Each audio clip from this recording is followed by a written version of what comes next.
આજનું આપણું એકમ છે એકમ નંબર 13 ભારત સ્થાન ભૂસ્તરીય રચના અને ભૂપૃષ્ઠ ભાગ 1 સાથે આપની ટેક્સ્ટ બુક અને પેન્સિલ આપે રાખી જશે। જ્યાં જ્યાં હું બોલતી જાઉં એ પ્રમાણે અંડરલાઇન કે આઈએમપી છે એ આપ કરી શકો એટલા માટે। તો શરૂ કરીએ। વિશ્વના દેશોમાં ભારત એક અલગ સ્થાન ધરાવે છે।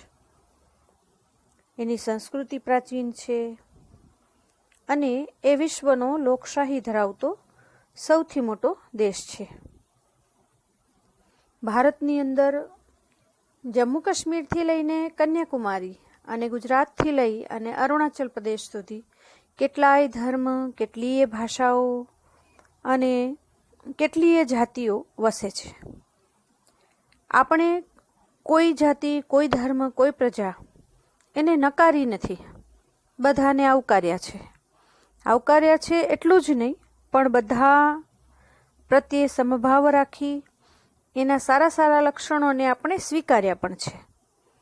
એટલે ભારત છે એ બધી જ સંસ્કૃતિઓનો સમન્વય, સરવાળો છે એમ કહીએ તો કંઈ ખોટું નથી। તમારી સ્ક્રીન પર આપેલો, તમારી ટેક્સ્ટ બુકની અંદર જે આપેલો નકશો છે એમાં સફેદ રંગનો જે ભારતનું સ્થાન છે એ સ્પષ્ટપણે જોઈ શકતા હશો। તો એ ભારત વર્ષ એનું સ્થાન ક્યાં છે, એનું કદ કેટલું છે, એનો વિસ્તાર કેટલો છે એ જરા વિગતે જોઈએ। ભૌગોલિક દ્રષ્ટિએ એટલે કે ભૂગોળની દ્રષ્ટિએ જોવા જઈએ તો ભારત ઉત્તર ગોળાર્ધની અંદર આવેલો છે।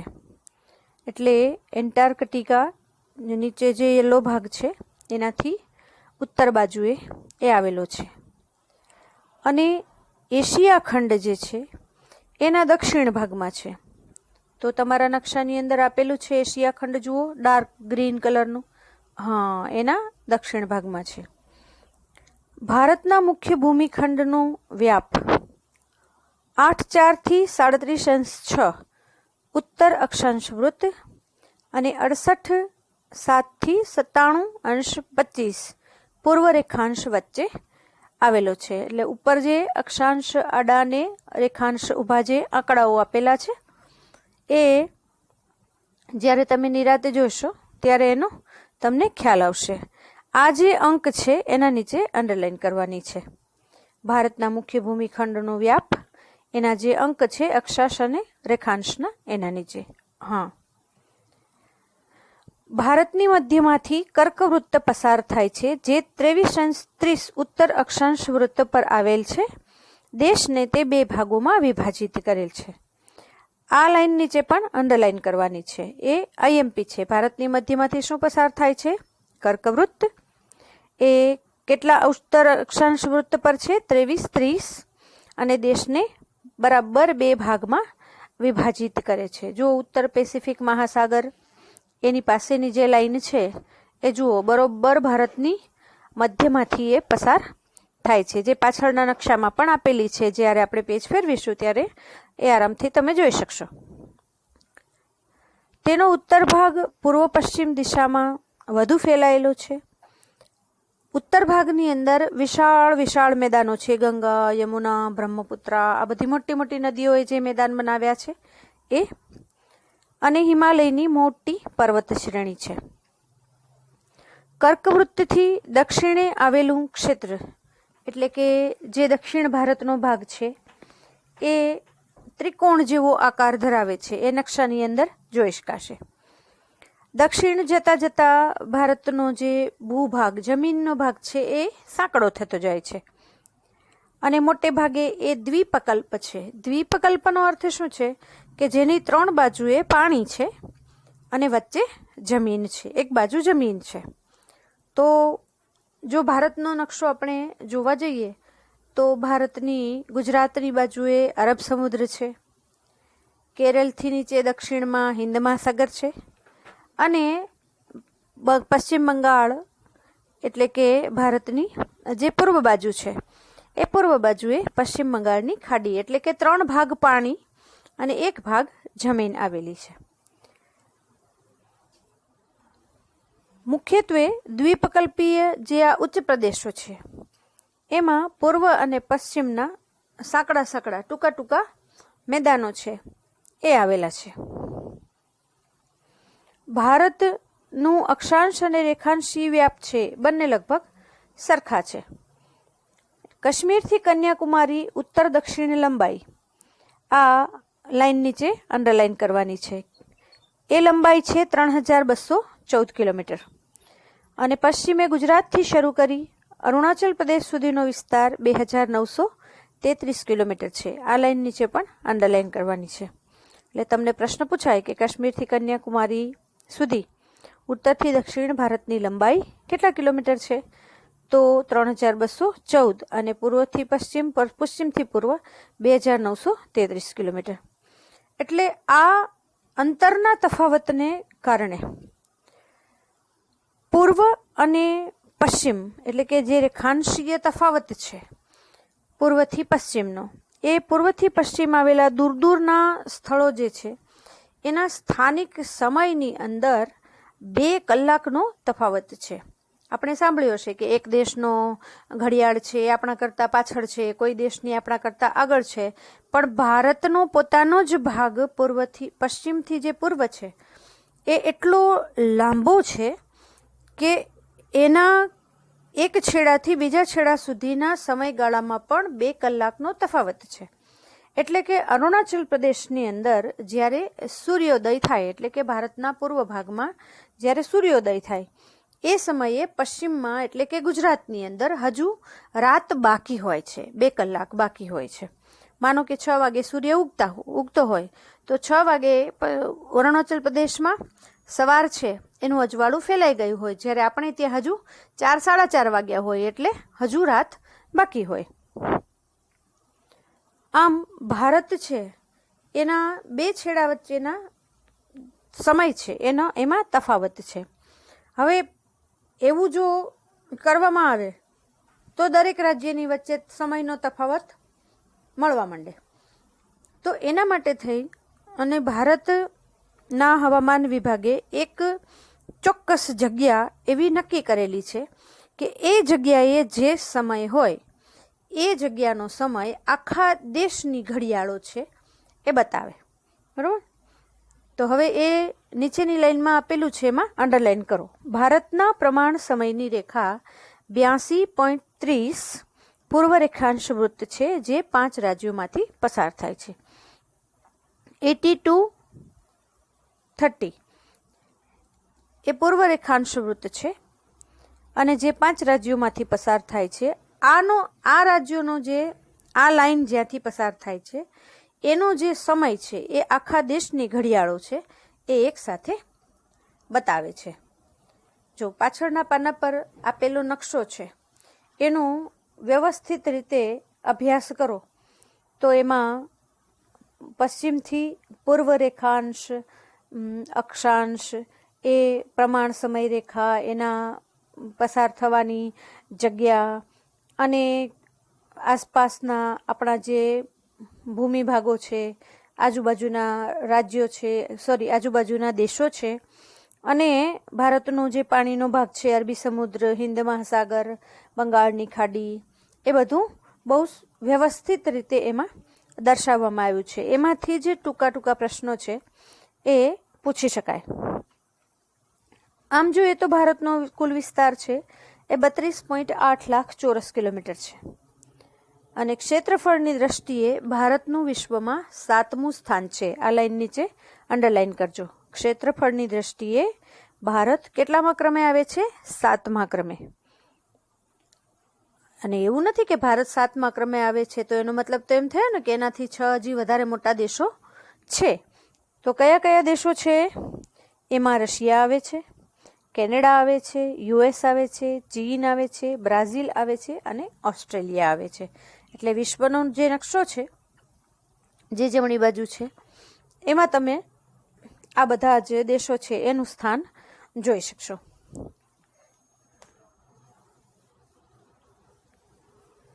ભારતનો ભૂમિ ભાગ જેમ એશિયા ખંડની દક્ષિણે આવેલો છે, એમાં ઊંચી પર્વત શ્રેણીઓ છે, જે હિમાલયની પર્વત શ્રેણીઓ છે, એ કિલોમીટરો લંબાઈમાં પશ્ચિમથી પૂર્વ દિશામાં ફેલાયેલી છે. એટલે આપણે તિબેટ જવું હોય કે ચીન સાથે આવન જાવનનો વ્યવહાર જો કરવો હોય તો મોટે ભાગે એમાં આપણે પર્વતીય ઘાટનો ઉપયોગ છે એ કરવો પડે. એટલે એવું નથી કે એ બધું એ જમીન વ્યવહાર છે એ જ રીતે થાય, બીજા બધા વ્યવહારો પણ આપણા બધા દેશો વચ્ચે ચાલુ છે, પણ એ એક જ એવો રસ્તો છે કે જ્યાંથી આપણે અવર જવર કરી શકીએ છીએ. દક્ષિણની અંદર ભારતમાં પૂર્વમાં બંગાળની ખાડી છે, જેમ મેં કીધું હતું એમ પશ્ચિમમાં એ અરબ સાગર છે, દક્ષિણે હિન્દ મહાસાગર છે, અને આ પાણીનો વિસ્તાર આપણે દક્ષિણ બાજુએ વધુ હોવાથી બીજા દેશોની સાથે આપણો આવન જાવનનો જે વ્યવહાર છે એ જળમાર્ગ તરીકે વધારે છે. અને જમીન માર્ગે આટલા બધા પર્વતીય અવરોધ જેને કહેવાય ને કે એટલા બધા પર્વતોની લાંબી શ્રેણી હોવા છતાં ભારતે જ્યાંથી જે સંસ્કૃતિ આવી છે અને એ બધી સંસ્કૃતિને પોતાનામાં એણે ભેળવી લીધી છે. હવે ભારત છે એક એવી જગ્યાએ આવેલું છે કે જ્યાંથી આસપાસના દેશોમાં જવાના ઘણા બધા મુખ્ય માર્ગો છે એ પસાર થાય છે. એટલે 13.3 પાના નંબર 101 પર જે અત્યારે તમારી સ્ક્રીન પર છે એ નકશોને તમે જોશો તો બ્લુ રંગની અંદર જે ભારતનું સ્થાન છે તમારી સ્ક્રીન પર છે એમાં યલો રંગમાં છે. હા, તો એ યલો રંગની અંદર જે ભારતનું સ્થાન છે એમાં તમામ પ્રકારના રસ્તાઓ ડોટ લાઇન એટલે કે સમુદ્ર માર્ગ છે, અને જે સીધી લીટી છે જે અવરોધ વગરની છે એ લીટી બધી વાયુ માર્ગની છે. તો કેટલા બધા દેશોની સાથે ભારત વાયુ માર્ગે એટલે કે વિમાન માર્ગે અને સમુદ્રના માર્ગે જોડાયેલું છે. એટલે એનું જે સ્થાન છે એ અમુક દેશોને જોડવા માટે એકદમ મોકાનું છે. એટલે અત્યારે જ નહીં, પ્રાચીન કાળની અંદર પણ એકબીજા દેશોની સાથે સંબંધો વિકસાવવામાં ભારત છે એના સમુદ્રોનું જે ફાળો છે, યોગદાન છે, એ બહુ મહત્વનું છે. ભારત હિન્દ મહાસાગરના શીર્ષસ્થ એટલે કે મથાળે, માથે એ સ્થાને આવેલો છે. પૂર્વ આફ્રિકા, પશ્ચિમ એશિયા, દક્ષિણ એશિયા અને દક્ષિણ પૂર્વ એશિયાના દેશો સાથે તો આપણે વર્ષો પહેલાં પણ જળમાર્ગે વેપાર કરતા, અને આપણા વિશિષ્ટ સ્થાનને લીધે જ ભારતના જેટલા સારા વેપારી સંબંધો છે એ આ વિશિષ્ટ સ્થાનને કારણે જ છે. હિન્દ મહાસાગરની જેટલી સીમાઓ છે એમાં કોઈ પણ દેશ એવો નથી કે જેની તટીય સીમા ભારત જેવી હોય, એકદમ ચોખ્ખી. જુઓ, ભારતની હિન્દ મહાસાગરની આસપાસનો દરિયો તમે જુઓ, દૂર દૂર સુધી, એક નજીકમાં શ્રીલંકા સિવાય કોઈની જમીન સીમા આપણાથી બહુ નજીક નથી. એટલે આંતરરાષ્ટ્રીય જળમાર્ગ જેને કહેવાય ને કે એના પર પણ ભારતનું સ્થાન મહત્વનું છે. હવે અંડરલાઈન કરજો. ઈસવીસન 1869માં સુએઝ નહેર શરૂ થવાથી ભારત અને યુરોપ વચ્ચેનું અંતર 7,000 કિલોમીટર ઘટી ગયું છે. હવે ઉપરના નકશામાં નિરાતે સુએઝની નહેર છે એને જુઓ, એ આપેલી છે સુએઝની નહેર. જો ઇજિપ્તમાં ઉપર વ્હાઈટ જે છે એ ઇજિપ્તમાં સુએઝ નહેર એ આખી ડોટ એ સ્થાન એમાં આપેલું જ છે. તો એ એક મહત્વનો રસ્તો છે કે એ નહેર શરૂ થઈ એટલે ફરીને જે દરિયાઈ માર્ગે જવાતું હતું એની બદલે આપણે 7,000 કિલોમીટરનું અંતર છે એને ઓછું કરી નાખ્યું છે પહોંચવા માટે થઈને. એટલે પૂર્વ, દક્ષિણ પૂર્વ એશિયા, ઓસ્ટ્રેલિયાથી આફ્રિકા, યુરોપ, આ બધા જળમાર્ગો છે એ હિન્દુસ્તાનને રસ્તે જ એ બીજા દેશો સુધી જાય છે, હિન્દ મહાસાગર થઈને જાય છે. અને હિન્દુસ્તાન છે એ એના શીર્ષસ્થ સ્થાને છે. ભારતનું આ મહત્વનું સ્થાન છે, એટલા માટે જ એ મહાસાગરનું નામ હિન્દ મહાસાગર છે. ભારતનો સંપર્ક પણ બીજા દેશો સાથે સદીઓથી રહેલો છે. અને આપણે ઉપનિષદના વિચારો છે એ વિશ્વને આપ્યા છે. રામાયણ અને પંચતંત્રની વાર્તાઓ આપી છે. આપણી આયુર્વેદિક અને એવી જે ચિકિત્સા પદ્ધતિ, આપણી જે ડોક્ટરી નોલેજ છે એ આપણે દુનિયાને આપ્યું છે. ભારતીય અંક વ્યવસ્થા છે, દશાંશ પદ્ધતિ છે. આ રસ્તાઓને કારણે આ નોલેજ છે, આ પાવર જે છે, આપણો જ્ઞાનનો પાવર, એ વિશ્વના દેશો સુધી પહોંચાડવામાં આપણે સફળ રહ્યા છીએ. હવે ભારતના પાડોશી દેશો કયા કયા છે એના ઉપર એક નજર નાખીએ. તો જેમ નકશામાં બતાવ્યું છે એમ કે દક્ષિણ એશિયામાં આપણે બહુ ઇમ્પોર્ટન્ટ સ્થાને છીએ, મહત્વપૂર્ણ સ્થાને છીએ. એટલે ભારતમાં 29 રાજ્ય છે. દિલ્હી પણ એક રાજ્ય છે જે ભારતની રાજધાની છે. અને 6 કેન્દ્ર શાસિત એટલે કે સંઘ શાસિત પ્રદેશો છે કે જેમાં સેન્ટ્રલ ગવર્મેન્ટ, કેન્દ્રનું શાસન ચાલે છે. યલો બોક્સની અંદર એક મહત્વની ઘટના છે એ IMP તરીકે આપેલી છે, જેની નીચે તમારે અંડરલાઈન પર કરવાની છે અને એને યલો બોક્સ બધા IMP જશે. 2 જૂન 2014ના રોજ તેલંગાણા એના જે મૂળ રાજ્ય, માતૃ રાજ્ય છે આંધ્રપ્રદેશ, એમાંથી છૂટું પડ્યું અને નવું રાજ્ય બન્યું છે. ભારતની જમીન સીમા ઉત્તર અને પશ્ચિમમાં પાકિસ્તાન સાથે જોડાયેલી છે. જે ઉપર બ્રાઉન રંગમાં આપ્યું છે તે જો ગુજરાતની સીમાથી નજીક એ પશ્ચિમ બાજુ અને ઉત્તરે જમ્મુ કાશ્મીરની સીમાને એ સાથે જોડાયેલું છે. અને એની સાથે અફઘાનિસ્તાનની થોડી સરહદ છે એ પણ જોડાયેલી છે. પૂર્વ બાજુ આવો તો ચીન, નેપાળ, ભૂટાન અને પૂર્વમાં મ્યાનમાર અને બાંગ્લાદેશ, એની સાથે આપણી સીમાઓ છે એ જોડાયેલી છે. ભારતની દક્ષિણે જુઓ તો શ્રીલંકા અને એનાથી ડાબી બાજુ આવો તો હિન્દ મહાસાગર જ્યાં લખેલું છે એની બાજુમાં જુઓ માલદીવ ટાપુઓ છે. એ માલદીવની સાથે આપણે દરિયાઈ માર્ગે જોડાયેલા છીએ. ભારત અને શ્રીલંકાની વચ્ચે જે સામુદ્રધુની આવેલી છે એને પાલ્કની સામુદ્રધુની કહે છે. એટલે કે ભારતથી શ્રીલંકા પહોંચવા સુધીનો જે દરિયાઈ રસ્તો છે એ પાલ્કની સમુદ્રધુની છે. અને એ અખાત જે છે, એ ખાડી વિસ્તાર જે છે એ મન્નાર તરીકે ઓળખાય છે. અરબ સાગરની અંદર તમે જોશો તો લક્ષદ્વીપ ટાપુઓ છે અને બંગાળની ખાડીમાં આંદામાન અને નિકોબાર ટાપુઓ છે. યલો બોક્સ મેં તમને કીધું એમ જેમ IMP હતા. ભારતનો દક્ષિણ છેડો એ ઇન્દિરા પોઈન્ટ છે જે વર્ષ 2004માં આવેલ સુનામીમાં જળમગ્ન થઈ ગયો હતો.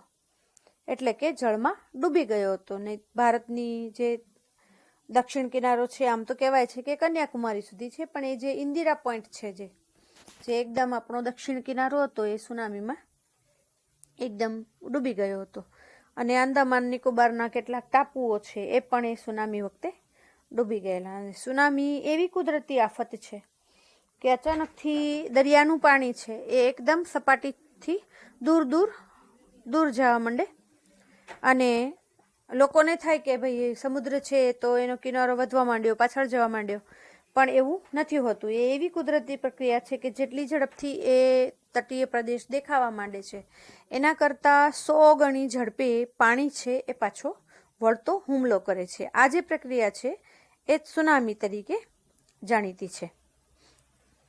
હવે ભારતની ભૂસ્તરીય, ભૂ એટલે જમીન અને સ્તર એટલે પડ, સપાટી, કે ભારતના જે જમીન ભાગો છે એ આપણને પ્રશ્ન થાય કે કેવી રીતે બન્યા હશે આ બધા જમીન ભાગો. ક્યાંક સમુદ્ર ઊંડા ઊંડા છે, ક્યાંક ઊંચી ઊંચી પર્વતમાળાઓ છે, ક્યાંક લાંબા લાંબા મેદાનો છે, ક્યાંક ટૂંકી ટૂંકી ઊંચી ઊંચી એવી ટેકરીઓ છે. તો આ બધું કેવી રીતે આકાર પામ્યો હશે? તો એની પણ એક રોચક એક કથા છે કે ભારત અત્યારે જે છે એ મોટી મોટી ભૂસંચલન પ્રક્રિયા, એટલે કે મોટી મોટી જે પ્લેટો છે જમીનની, એની હલનચલન થવાને કારણે એની સપાટી એનું પરિણામ છે. એટલે આ બે જે પ્રક્રિયાઓ છે, ભૂસંચલન એટલે કે જમીનના હલનચલનની, માત્ર ઉપર જ નહીં, એના અંદરની હલનચલનની જે પ્રક્રિયા છે એની બે અસરો છે. એ વિનાશ પણ કરી શકે છે અને એ નવી રચના પણ કરી શકે છે. તો પૃથ્વીનો ઉપરનો પોપડો એવું કહેવાય છે કે એ 33 કિલોમીટર જાડો છે, એવું કહેવાય છે. હવે વિચારો 1 કિલોમીટર એટલે કેટલું થાય? હવે જે એટલું જેમ અંદર રાખો તો એવા 33 કિલોમીટર થાય એટલો એ જાડો છે. અને આપણે વધુ એની અંદર ઉતરી પણ શકતા નથી.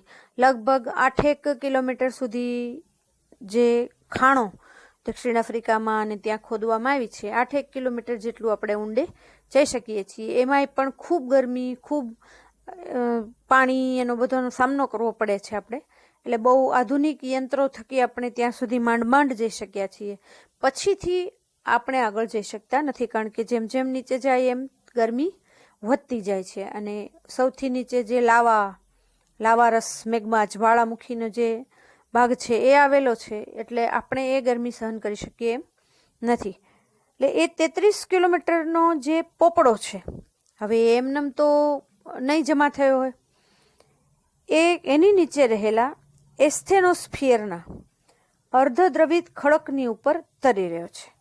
હવે જે આ એસ્થેનોસ્ફિયર છે એ મેં તમને જેમ કહ્યું ને એમ લાવા, એક ગરમ ગરમ ઉકળતું એવું પ્રવાહી છે કે જેની અંદર આ પૃથ્વી પર જેટલું ઉપર ઠરેલું દેખાય છે ને બધું ત્યાં પ્રવાહી સ્વરૂપમાં છે.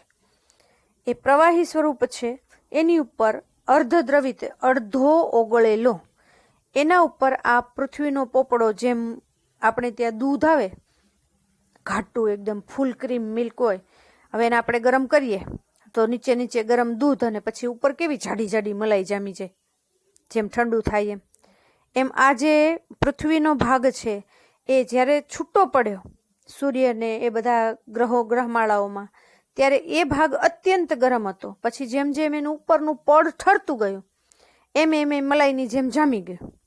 અને નીચે હજુ એ અડધું ઓગળેલું છે એ લાવા હજુ મોજૂદ છે. પૃથ્વીના પેટાળની અંદર હલનચલન ગરમીને કારણે થયા જ કરે છે, કારણ કે ઉપર જે કાંઈ થાય છે, વરસાદ આવે છે, તાપ પડે છે કે કાંઈ પણ થાય છે, એની અસર અંદર થાય જ છે. એટલે એ જે કિરણોત્સર્ગી પ્રક્રિયા છે, કિરણોનો જે ઉત્સર્ગ થાય છે, ગરમી જ્યારે અંદર ઉતરે ત્યારે એ જે પ્રક્રિયા થાય એને કારણે વધુ ગરમી થાય. અને એમાં એ નબળા ખડકો છે, એમાં જે પાણીનું સ્તર છે, આપણે કહીએ ને કે 1500 ફૂટે બોર છે ને 2000 ફૂટે બોર છે ને 2500 ફૂટે બોર છે, તો એવી રીતે જમીનના અનેક પોપડાઓમાં પાણી છે. તો એ પાણી ને ગરમી ને બધું જ્યારે સંપર્કમાં આવે ત્યારે એમાં વરાળ પેદા થાય, અને વરાળને સમાવવા વધુ જગ્યા જોઈએ, એટલે એમાં હલનચલન બોલતી હોય. હવે એ જે અડધા ઓગળેલા ખડક છે એની અંદર હવે વરાળને નીકળવું હોય તો એ રસ્તો તો કરે, એટલે જે એ સંવહનિક તરંગો છે એ ઉત્પન્ન કરે, એટલે કે પ્રેશર કરે જવા માટે થઈને કે ક્યાંકથી તો એ બહાર નીકળી શકે. હવે ભૂસપાટી તરફ જવાનો પ્રયત્ન કરે, અને ક્યારેક ક્યારેક એવું થાય કે એ એટલી સ્પીડમાં અને એટલી પ્રેશરથી બહાર નીકળે ત્યારે ઉપરનું પડ છે જમીનનું એ ફાટી જાય, અને ફાટીને કેટલાય ટુકડાઓમાં વિભાજિત થઈ જાય. તો એ જે વિભાજિત થાય આ જે પ્રક્રિયા, એને મૃદાવરણીય પ્લેટ એટલે કે લિથોસ્ફિરિક પ્લેટ કે મૃદા એટલે માટી અને આવરણ, મૃદા વત્તા આવરણ, મૃદાનું આવરણ એટલે માટીનું આવરણ, એટલે આવડા મોટા મોટા જે એસ્થેનોસ્ફિયરના જે ખડકો છે એમાંથી નાના નાના ટુકડાઓ જ્યારે વિભાજિત થાય ત્યારે કેવા કેટલા બધા જમીન પ્રદેશો છે એ અસ્તિત્વમાં આવે. અને આવી 7 પ્લેટો આપણે ત્યાં જમીન પર મોજૂદ છે. એમાંની પહેલી છે પેસિફિક પ્લેટ. જો નીચે ભૂસ્તરીય પ્લેટો છે એનો નકશો વ્યવસ્થિત રીતે આપેલો છે. બીજી છે ઉત્તર અમેરિકન પ્લેટ, જેમાં ઉત્તર અમેરિકા અને એનો વિસ્તાર છે. ત્રીજું છે દક્ષિણ અમેરિકન પ્લેટ, જે દક્ષિણ અમેરિકાનો વિસ્તાર છે.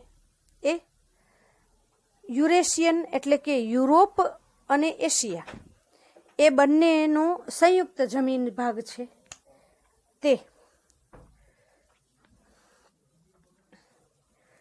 પાંચમું છે આફ્રિકાના વિસ્તારોની આફ્રિકન પ્લેટ.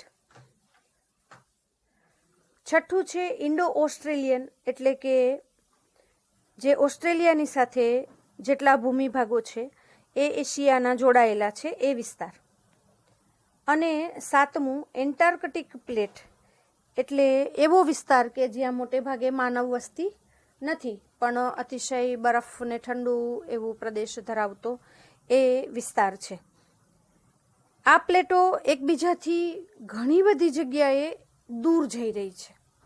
કોઈને કોઈ પ્રેશરને કારણે અંદરની જે આ અડધા ઓગળેલા ખડકો ને બધી પ્રક્રિયા છે એને કારણે, એટલે જે એકબીજાથી દૂર જાય છે એ અપસારી પ્લેટ છે અને એકબીજાથી જે નજીક આવે છે એ અભિસારી પ્લેટ છે.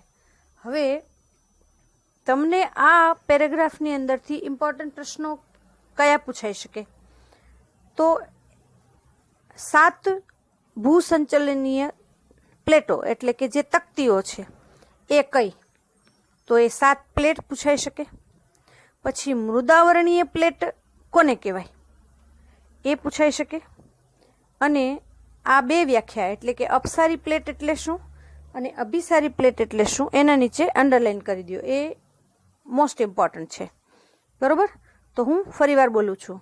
જે પ્લેટો એકબીજાથી દૂર જઈ રહી છે એના નીચે અંડરલાઈન કરજો, જેને અભિસારી પ્લેટ કહેવાય છે, સોરી અપસારી પ્લેટ કહેવાય છે.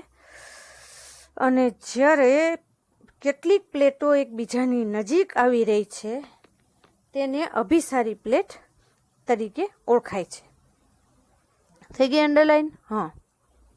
હવે આ અપસરણ એટલે કે એકબીજાથી પ્લેટો દૂર જાય અને અભિસરણ એટલે કે એકબીજાથી પ્લેટો નજીક આવે. હવે એને કારણે ભૂપૃષ્ઠ પર એટલે કે આપણી જમીન ઉપર સ્તરભંગ થાય એટલે કે ખડક છે, જમીન છે એના કટકા તૂટે અને ક્યાંક ક્યાંક એ કટકાઓ ભેગા થાય એટલે એનું ગેડીકરણ થાય. મતલબ એક પડની ઉપર બીજું, બીજાની ઉપર ત્રીજું, ત્રીજાની ઉપર ચોથું, એ રીતના થાય. હવે આ લાખો વર્ષો સુધી આ પ્રક્રિયા એની મેળે ચાલ્યા કરે છે, જેમની આપણને ખબર પણ નથી પડતી, એ થયા કરે છે. એટલે ધીમે ધીમે એમાં અનેક ભૂમિખંડો છે એ આકાર પામે. વર્ષોના અધ્યયન પછી જે ભૂસ્તર શાસ્ત્રીઓ છે, જમીનનો અભ્યાસ કરવાવાળા જે વૈજ્ઞાનિકો હોય એને ખબર પડે કે વર્ષો પહેલાં જ્યારે આ શહેર કે આ જગ્યા વસી ત્યારે કેટલી ઊંચાઈ પર હતી અને હવે એ અમુક વર્ષો પછી એ નીચે એ જમીનનો ભાગ જતો રહ્યો છે કે જમીનનો ભાગ ઊંચો આવી ગયો છે કે એ 1-2 વર્ષ કે 20-25 વર્ષમાં ખબર ન પડે. એ ઘણા બધા વર્ષોના અભ્યાસ પછી એ જમીન ભાગમાં કેવું પરિવર્તન આવ્યું છે એનો ખ્યાલ આવે.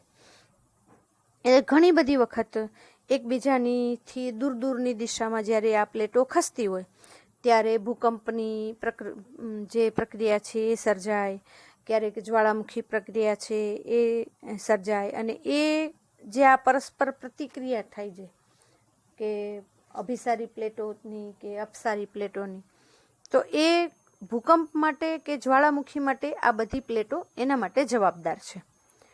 સરકતી કે ખસતી આ પ્લેટો જ્યાં એકબીજા સાથે ટકરાય છે ત્યાં પર્વત નિર્માણ થાય.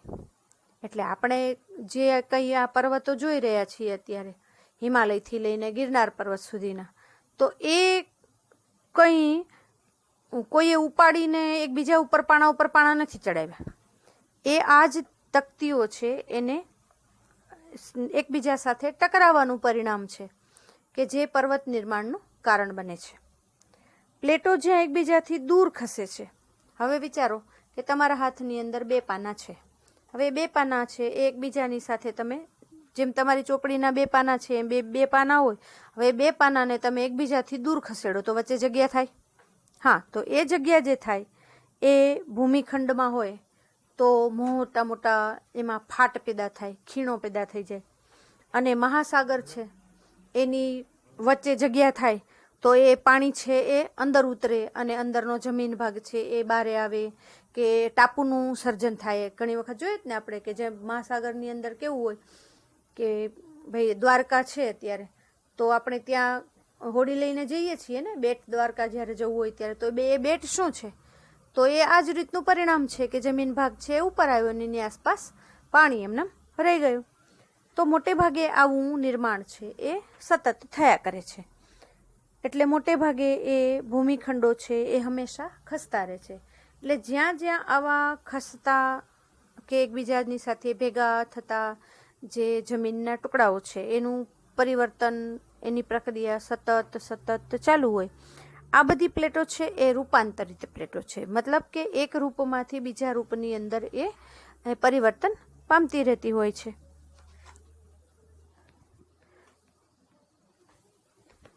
તો આપણે અત્યાર સુધીમાં જે પ્લેટો છે એના પાસે આવવાથી અને દૂર જવાથી જે કંઈ પરિણામ આવે એ જોયું. પણ ભારત ખરેખર કયા ભાગની અંદરથી છૂટો પડી અને ઓળખાયો એ જોઈએ તો ભારત કરોડો વર્ષ પહેલા ગોંડવાના લેન્ડ, અંડરલાઈન કરજો, નામના પ્રાચીન વિશાળ ભૂમિખંડનો એક ભાગ હતો. આ ભૂમિખંડમાં આજના જે અત્યારે દક્ષિણ અમેરિકા છે, આફ્રિકા છે, ઓસ્ટ્રેલિયા છે, એન્ટાર્કટિકા છે, આ બધા એક ભાગમાં જેને કહેવાય ને એવડો મોટો એ જમીનનો ટુકડો હતો. પણ કાળક્રમે જેમ આ પ્લેટો ખસતી ગઈ, એકબીજાની નજીક જતી ગઈ, એને કારણે ગોંડવાના લેન્ડથી અલગ થઈ અને એ ઇન્ડો ઓસ્ટ્રેલિયન પ્લેટ છે એ ધીમે ધીમે ઉત્તર તરફ ખસી. હવે ઉત્તરે ખસી એટલે ઉત્તર ગોળાર્ધની જે યુરોપ અને એશિયાની જે યુરેશિયન પ્લેટ હતી એની સાથે એ લગભગ 5 કરોડ વર્ષ પહેલા ટકરાણી. હવે એ જ્યારે 2 પ્લેટો એકબીજા સાથે ટકરાઈ એટલે ઇન્ડો ઓસ્ટ્રેલિયન પ્લેટ અને યુરેશિયન પ્લેટના ટકરાવ થકી હવે એ જગ્યાએ હતો ટેથીસ સમુદ્ર. એટલે એ ઓસ્ટ્રેલિયન પ્લેટ છે, ઇન્ડો ઓસ્ટ્રેલિયન પ્લેટ, એ ઉત્તર તરફ સરકી એટલે એ ટેથીસ સમુદ્ર છે એણે દાબી દીધો. મતલબ એ પાણી છે એ સાવ દબાઈ ગયું. એની જગ્યાએ હિમાલયની પર્વત શ્રેણી જે છે એનું નિર્માણ થયું હોવાનું મનાય છે. કે આ બે, જો ઉત્તરના ભાગમાં તમે જોજો જ્યારે નકશો પાછો જુઓ ત્યારે, કે હિમાલયની પર્વત શ્રેણી, તિબેટ, ચીનનો જે વિસ્તાર છે અને ઉત્તરનો જેટલો વિસ્તાર છે એમાં ક્યાંય તે કોઈ જગ્યાએ સમુદ્રનું નામો નિશાન નથી. પણ એ જગ્યાએ વર્ષો પહેલા સમુદ્ર અસ્તિત્વમાં હતો. પણ આ પ્લેટો જ્યારે ખસી ત્યારે એને કારણે એ હિમાલયની પર્વત શ્રેણીઓ છે એનું નિર્માણ થયું. આપણે આમ પ્રેક્ટિકલી જોવા જઈએ તો કોઈ જગ્યાએ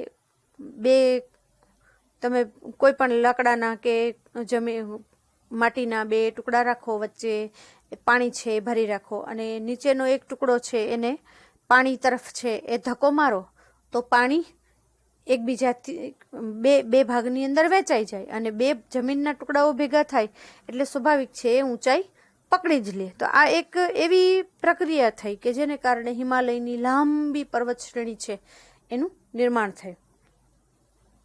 હિમાલયની પર્વત શ્રેણીની દક્ષિણની અંદર એક વિશાળ ખીણ પ્રદેશ, ખાડા જેવો પ્રદેશ એ બન્યો અને મોટે ભાગે એમાં હવે પર્વત શ્રેણી હતી. હવે મોસમને કારણે ઉત્તરમાંથી દક્ષિણમાંથી કેટલી બધી નદીઓ છે એ પર્વતો પરથી વહીને નીચે આવતી. તો પર્વત પરથી નદી વહીને આવતી હોય તો પોતાની સાથે કેટલું ઢસડીને લાવે, ધૂળ લાવે, કાંકરા લાવે, ડાળખા લાવે, પાંદડા લાવે, કંઈક બધું લઈ આવે. તો એ કાંપ છે એ ખીણમાં ઠલવાતો ગયો અને એટલે જે આ દક્ષિણનો પ્રદેશ છે, જે દ્વીપકલ્પ છે કે જેની આસપાસ 3 બાજુએ પાણી રહ્યું, તો એ વિસ્તારના ઉત્તરના ભાગે ગંગા નદી છે એનો વિશાળ મેદાન પ્રદેશ છે. એનું સર્જન આને કારણે થયું, કારણ કે વચ્ચે જ્યાં પાણી હતું ત્યાં પાણી છે એ આ કાંપ પર્વત પરથી ધોવાઈને બધું નીચે આવ્યું. તે એ બધી જગ્યા બુરાઈ ગઈ અને બુરાઈ ગઈ એ બધી મોટે ભાગે મેદાનમાં ફેરવાઈ ગઈ. મોટે ભાગે એ મેદાનો છે એ લાંબા છે, પણ જ્યારે ઉત્તર ભારતનો તમે ક્યારેય જો પ્રવાસ કરો તો એ તમને ખ્યાલ આવશે કે ગંગા નદી છે એના પ્રવાહની વચ્ચે હજુ પણ કેટલી એ લાંબી અને ઊંચી પર્વતમાળાઓની વચ્ચેથી જ્યારે ગંગા વહે છે ત્યારે એ ખીણ કેટલી ઊંડી હશે અને એ પુરાઈ અને એ સ્તર કેટલું ઊંચું આવ્યું છે એ આપણે કદાચ નજરે એમાં જોઈ શકીએ. દક્ષિણના ઉચ્ચ પ્રદેશમાં કંઈક આવી જ હલનચલન થઈ, જે આપણો ભારતનો દક્ષિણનો ભાગ છે. તો એમાં એક જ્વાળામુખી ફાટ્યો અને જ્વાળામુખી જ્યારે ફાટ્યો ત્યારે એ ઉચ્ચ પ્રદેશનો પશ્ચિમનો ભાગ એ તૂટીને નિમજ્જિત એટલે નાના ટુકડાઓની અંદર વિભાજિત થઈ ગયો અને એને પરિણામે જે અરબી સમુદ્ર છે, જે ગુજરાતની દક્ષિણ સીમાએ અને પશ્ચિમ સીમાએ જોડાયેલો છે, એનું નિર્માણ છે એ થયું. એટલે પૌરાણિક કથાઓની અંદર પણ એવું સાંભળવામાં આવે છે કે જે આપણી પાકિસ્તાન બાજુની જે સરહદ છે અને એ જે રણ પ્રદેશ છે એ બધું શું હતું કે તો ભાઈ તો એ સમુદ્ર હતો અને એ સમુદ્રમાં આ જ્વાળામુખી નિર્માણને કારણે, પ્રસ્ફોટનને કારણે એ જે ભાગ તૂટ્યો તો એ જમીનના ટુકડા ત્યાં વેરાઈ ગયા. એટલે એક બાજુ જમીન પ્રદેશ થઈ ગયો અને બાકીની જે ફાટ ખીણ થઈ ગઈ, જમીનનો પ્રદેશ ગરકાવ થઈ ગયો, જળ સમાધિ એણે લઈ લીધી. એટલે એ કિનારાઓ સુધી સમુદ્રનું પાણી છે એનો ભરાવો થયો, એ અરબી સમુદ્રનું નિર્માણ થયું અને આ ભૂનિમજ્જન એટલે કે આ જમીનના ટુકડાના તૂટવાને કારણે ભારતનો પશ્ચિમ ઘાટ એકદમ સ્પષ્ટ રીતે એ બીજા દેશોથી આખો અલગ થઈ ગયો. એટલે તમે નકશામાં જોજો કે ભારતના પશ્ચિમ ભાગથી એટલે કે ગુજરાતના દરિયા કિનારાથી આફ્રિકાનો જે ભાગ છે એ એકદમ ચોખ્ખો સરસ રીતે જોઈ શકાય એ પ્રકારનો પણ છે અને ખાસો એવો દૂર પણ છે. તો આ પ્લેટો વિચારો જ્યારે ખસતી હશે ત્યારે કેટલા કિલોમીટરો લાંબી એ પ્રક્રિયા થતી હશે અને જળ ત્યાં સ્થળ અને સ્થળ ત્યાં જળ, એ પ્રક્રિયાનું નિર્માણ આપણે જોયું કે તેથી સમુદ્ર છે એની જગ્યાએ હિમાલયની પર્વતમાળાઓ આવી એટલે કે જલ ત્યાં સ્થળ થઈ ગયું અને જ્યાં સ્થળ હતું એ જગ્યાએ અરબી સમુદ્ર એટલે કે જમીન હતી ત્યાં સમુદ્રનું નિર્માણ થયું એટલે સ્થળ ત્યાં જલ થઈ ગયું. આપણે જોયું કે ભારતીય ભૂખંડ છે એનું નિર્માણ કેવી રીતે થયું, એના ભાગો કેટલા છે, એની ઉત્તર દક્ષિણ લંબાઈ કેટલી છે, એ કઈ નહેરોને કારણે એનામાં પરિવર્તન આવ્યું, એની જે જમીન સપાટી છે એની રચના કેવી રીતે થઈ, એમાં કેટલી પ્લેટો છે. તો એ બધાએ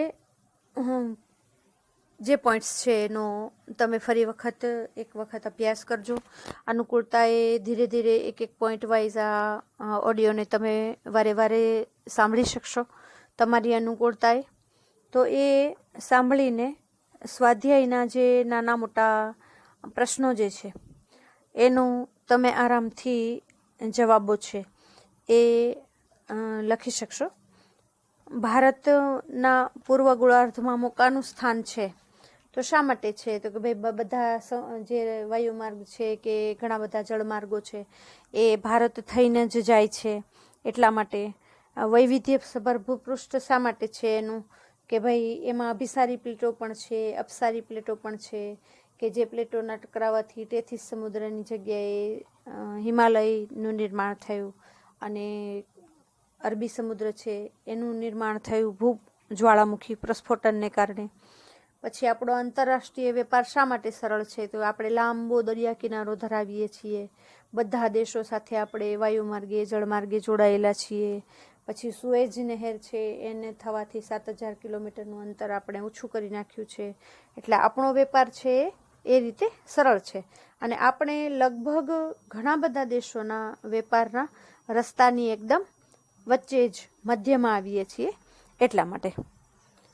ભારત સંસ્કૃતિનું સમન્વય તીર્થ છે તો આપણે બહુ શરૂઆતમાં જોયું કે આપણી જે પ્રાચીન સંસ્કૃતિ છે એ બહુ એકદમ ઉત્તમ હતી અને આપણે બધી જ સંસ્કૃતિઓને આવકારી છે, બધાના સારા લક્ષણો આપણે લીધા છે એટલા માટે સંસ્કૃતિનું સમન્વય તીર્થ છે. મૃદાવરણીય પ્લેટો 7 છે અને એના નામો વિગતવાર આપણે અંડરલાઈન કરીને લીધેલા જ છે. સંકલ્પના જ્યારે સમજાવવાની વાત આવે ત્યારે એકદમ ટૂંકમાં એ શબ્દને છે એ આપણે સમજાવવાનો છે, બહુ લાંબુ એમાં કોઈ જવાબ લખવાના નથી. તો પ્રમાણ સમય કોને કહેવાય? તો પ્રમાણ સમય એ એક નિશ્ચિત સમય છે જેને આધારે આખા દેશમાં સમય વ્યવસ્થા છે એ જળવાય છે અને ભારતની પ્રમાણ સમય રેખા 82-30 છે અને 82-30 છે અને એ 5 રાજ્યોમાંથી પસાર થાય છે. એ લખવાની જરૂર નથી પણ આપણે રિપીટ કરીએ છીએ.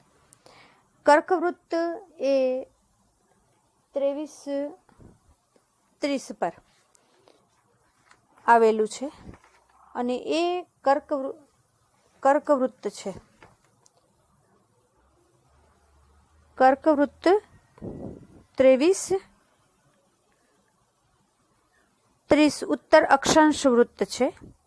ભારતની મધ્યમાંથી પસાર થાય છે, ભારતને 2 ભાગમાં વિભાજિત કરે છે. દ્વીપકલ્પ જેની 3 બાજુએ પાણી હોય અને વચ્ચે જમીન ભાગ, એટલે કે જે જમીન ભાગ 3 બાજુએ પાણીથી ઘેરાયેલો હોય એ દ્વીપકલ્પ. અપસારી એટલે જે પ્લેટો એકબીજાથી દૂર ખસી રહી છે તે અપસારી પ્લેટો છે. અને ગોળાર્ધ એટલે આપણે જાણીએ છીએ એમ પૃથ્વી છે એ ગોળ છે, મતલબ એક ચપટો એવો ભાગ ધરાવે છે અને એ જે જગ્યાએથી એના એક કાલ્પનિક છેડાઓ જે છે એ જગ્યાઓ એ ઉત્તર દક્ષિણ એ ગોળાર્ધ તરીકે ઓળખાય છે. તમારે આટલું બધું ડિટેલમાં લખવાની જરૂર નથી હોતી, માત્ર થોડું સમજાવો એટલે ચાલી જશે. અભિસરણ એટલે કે પ્લેટોનું એકબીજાની નજીક આવવું એ અભિસરણ છે. ભારતના સ્થાન અને વિસ્તાર વિશે તો માહિતી છે એ મોટે ભાગે આપણે ડીપમાં જોઈ જ છે એટલે એક વખત વાંચીને મેળે લખી શકશો. સુએજ શરૂ થવાથી આપણે યુરોપની સાથે 7,000 કિલોમીટરનું અંતર ઓછું કરી શક્યા છીએ. પૃથ્વીની રચના કેવી રીતે થઈ તો એ પ્રમાણે એ પણ જ્યારે તમે લેસન આરામથી વાંચશો કે આ સાંભળશો ત્યારે તમે એ બધું કરી શકશો. વિકલ્પ તમારે જાતે શોધી અને લખવાના છે અને આટલું સમજ્યા પછી તમારી અનુકૂળતાએ તમારી પાસે જ્યારે સ્વાધ્યાય પોથી આવી જાય ત્યારે થોડા કરી અને એ પ્રશ્નો છે એના ઉત્તરો લખવાની કોશિશ કરવાની છે, જેથી કરીને જ્યારે પણ આપણે શાળાએ મળવાનું થાય એ સમયે તમારી જે કંઈ સ્વાધ્યાય પોથી છે એમાંનું ઘણું ખરું છે એ રેડી હોય, તમને ટેસ્ટ કે વર્કશીટ કે જે કશું આપવામાં આવે એનો જવાબ આરામથી લખી શકાય. તો આશા કરું છું કે તમને સમજમાં આવતું હશે. વધુ આવતી વખતે મળીશું.